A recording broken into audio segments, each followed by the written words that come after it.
Sometimes, you just need to get away. Away from the craziness of life,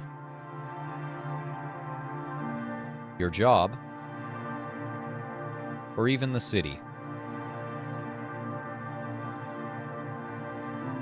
For some, this means Vancouver's North Shore. Despite being so close to over 2.5 million people, the area surrounding the North Shore seems quite quiet and calm, and a far cry from the busyness of the city nearby.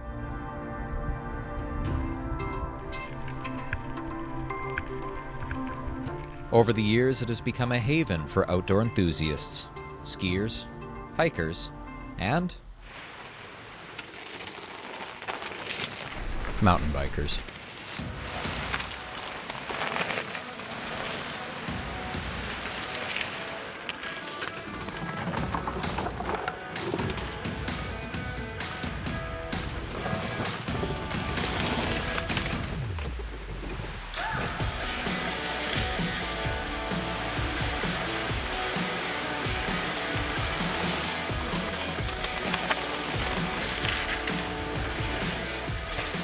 The North Shore has become one of the world's most famous places to bike, drawing thousands of tourists to the area each year. Known for its woodwork features and tough terrain, it's an extremely popular sport and is growing consistently in the community. The free access has allowed many to get into the sport, but it wasn't always this easy, and no one knows better than Todd Fiander, also known as Digger. I probably built my first trail in 1984.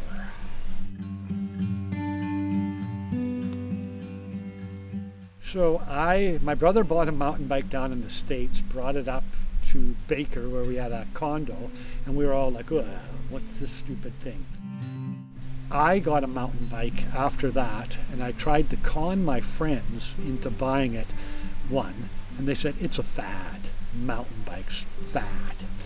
So I started riding trails, and they would come along with their 10 speeds and break them apart, and all of a sudden one friend would buy a mountain bike, then another one bought one, and pretty soon there was probably 5 of us riding mountain bikes.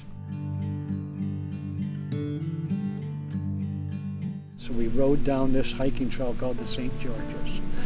And there was a big steep spot that we couldn't ride down, so I made a little reroute around it. And that was the first trail I built, about a 60-foot reroute, and everybody was like, whoa, cool.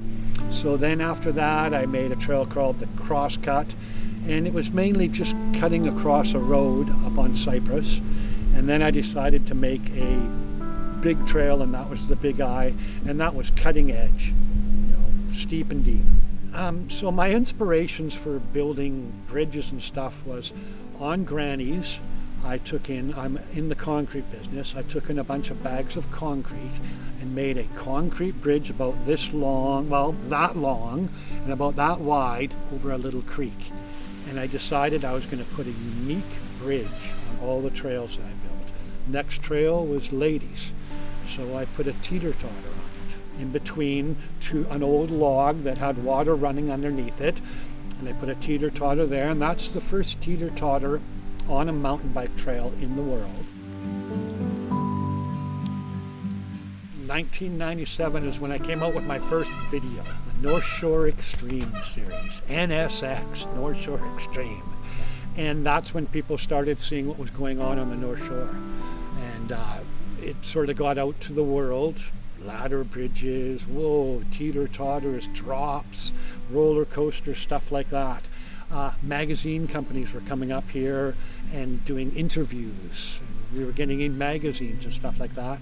And that's when people started saying, wow, let's go to the North Shore and do some riding. I had talked to the head man at Grouse Mountain to design a mountain bike park for them up there. And their land is really rocky and everything. And he said, well, we don't need to really get a whole bunch of trails because the district said we could take over your trails and charge people money to ride on them. And when I heard that, I decided I was going to get a petition together to stop it, and that's how the NSMBA formed. Today, the shore hosts a variety of trails. The area itself contains well over 400 individual mountain bike trails covering hundreds of kilometers through the steep mountains of Mount Seymour and Mount Frome. The trails are kept together by a small organization known as the North Shore Mountain Biking Association. Yeah, well, I mean, we're an arm's reach from 2.5 million people, which really has its own challenges. And we've really seen that in 2020, 2021 with the just booming popularity of outdoor recreation. That's not just mountain biking, that's hiking, that's trail running, that's mountain biking, dog walking, whatever it have you. The trails are really, really busy. But so that, coupled with the other challenge that we have here on the shore, is just the multitude of land managers we deal with. So trying to look at their different needs, their different desires, their different trail standards, and then what we want to do is build a holistic trail network all the way across, that's continuous across all of those different land managers, with all of those different needs and wants and funding challenges and different permitting regimes.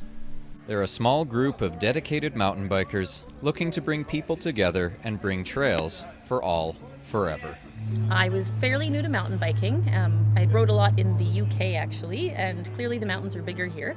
So when we moved back to the North Shore, a lot of the trails that I tried were not very fun for me. There's a lot of carrying my bike down them. So I volunteered at a trail day, hoping to maybe make it a little bit easier for me to work on, for me to ride, and it was on bobsled.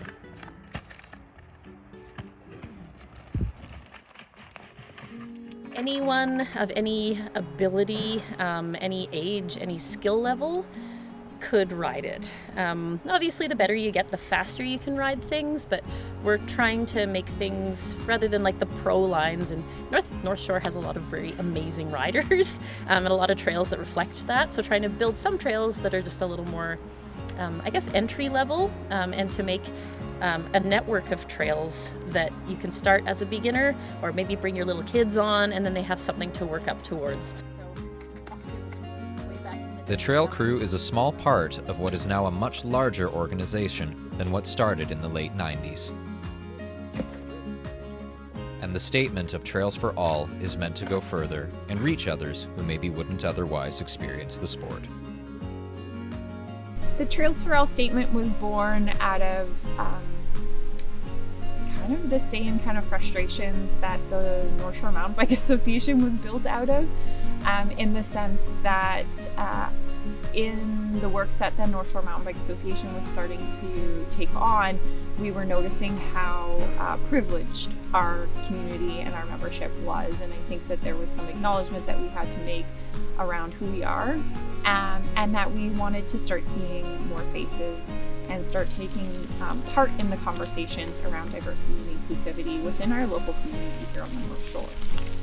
We came out with a statement just acknowledging where we were at, that we wanted to do and embark on a bunch of learning, as well as we had already done some learning, and really start to take that on. And we knew we couldn't do it alone. We knew we needed to have other community organizations and other people to join us in that work. The final mission is simple: create a place for everyone to enjoy nature, connect together, and enjoy the area when you need to just get away. Our goal is to have an experience on the trails for everyone to participate. That doesn't mean that all trails are for everybody, but that any person can feel welcomed, whether they're in a wheelchair and they're needing additional access routes, or they have never felt welcomed on the trails through racial inequalities. We're working to reduce those barriers so that all folks can feel comfortable and confident and independent when coming out and using the trails. For the NSMBA, the value of trails is invaluable. And why do they still do it today? The smiles on people's faces. Everybody coming down and going, Yahoo! I'd scream up to people and go, hey, no Yahoo! And then they'd come down and smile and Yahoo! There's little kids, 4-year-olds, that are only about 2 feet, 3 feet high, riding bikes. There's way more people riding, and it's a great sport. It's great for kids, it's great for older people, and it's just a lot of fun, and it's pretty rewarding when you can build something and it comes out exactly what you were thinking in your head, and then people ride it.